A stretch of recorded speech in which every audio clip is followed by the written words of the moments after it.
ladies and gentlemen, and welcome to another COASTER-net update. We got some news over the weekend out of Busch Gardens Williamsburg that they have already talked about a 2018 attraction. Here, we just got word that April 7th is the magic day for their 2017 attraction in Vadar, their wood coaster, but they're already talking about 2018, and this has kind of been the trend the last year or two here at the Busch Gardens Williamsburg.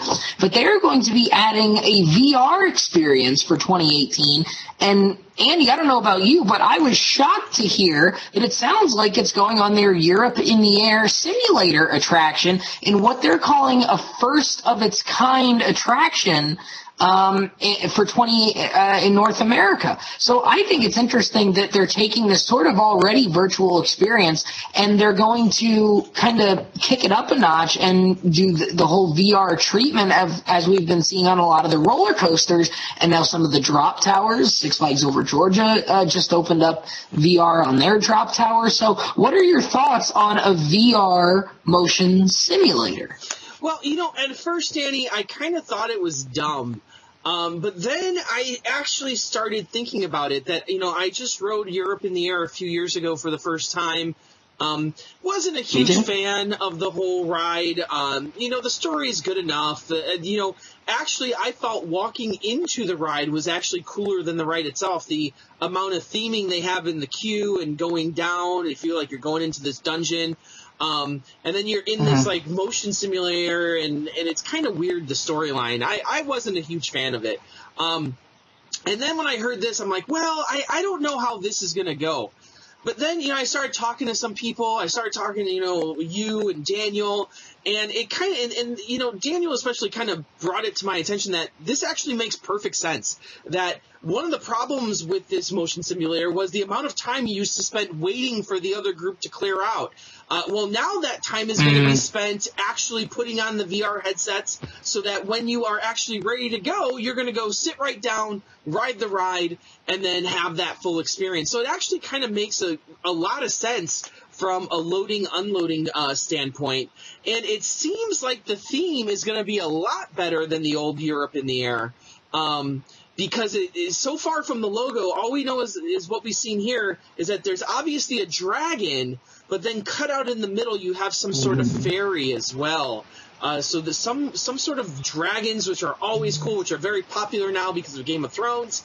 And now this fairy aspect added into it might be kind of cool too. What are your thoughts on it? Well, I like these sort of rides. I mean, I'm a big Soarin' fan, and this is sort of like a cheap version of Soarin' because you're not hanging. A couple of my biggest complaints with things like this, Europe in the Air in particular, is I don't mind the ride, but the problem is with the rides like the revamped Spider-Man and, Gringotts and Transformers and this HD digital projections and the HD digital screens, even rides like Voyage to the Iron Reef and Wonder Mountain's Guardian that are more up-to-date have much clearer projections and much clearer images, generally speaking. Europe in the Air is dated to the point where it's blurry and the movements, it kind of takes you out of the reality of it. That's complaint number one. Complaint number two is because you're in an actual vehicle and you're not hanging like you are in Soarin', you see the front wall of the vehicle, especially if you're in the front row, and you also see the heads of the people in front of you if you're not in the front row. So that kind of takes you out of it. Sort of if you're in the third row of Soarin', you see the feet dangling in front of you of the people in the rows that are higher than you, and you can also see the floor. So it takes you out. It takes you out of the imagination aspect of the ride immediately. And the other complaint is that you can see the edges of the screen very easily unless you purposely look right at the middle of the screen. Doing the VR goggles sort of treatment eliminates all three of those things because you don't see the other people, you don't see the vehicle that you're in, and you don't see the edges of the screen. You're actually immersed in this VR experience in this VR environment like you are on the roller coasters. And And obviously the digital technology that's in the VR headsets is going to be better imagery. If the roller coaster experiences are any indication of what the imagery on this type of thing is going to be, it's going to improve the picture, and it's going to improve the sense of realism, if you will. Even if it's a digital world, it's going to feel more real than a blurry actual picture is.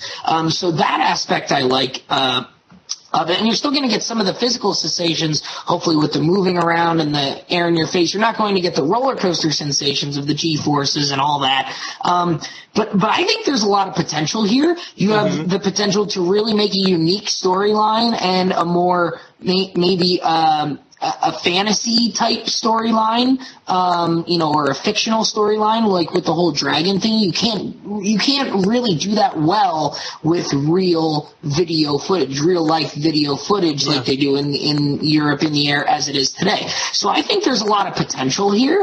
Europe in the Air is a ride that I don't ride every time I go, but excited to see what they do here, because if they do a good job with it, just like some of the VR roller coasters like Iron Dragon or Thunder Run might have to be something that I do ride every time I go there. So I'm excited to see where they go with this, because like you and I have said, you and I are fans of VR, especially when it's being done correctly. So if done correctly, I think this is more proof that this is the future of the amusement industry. Absolutely. So as always, thanks for joining us here tonight. And as always, ride on, Ride Warriors. See you next time, folks.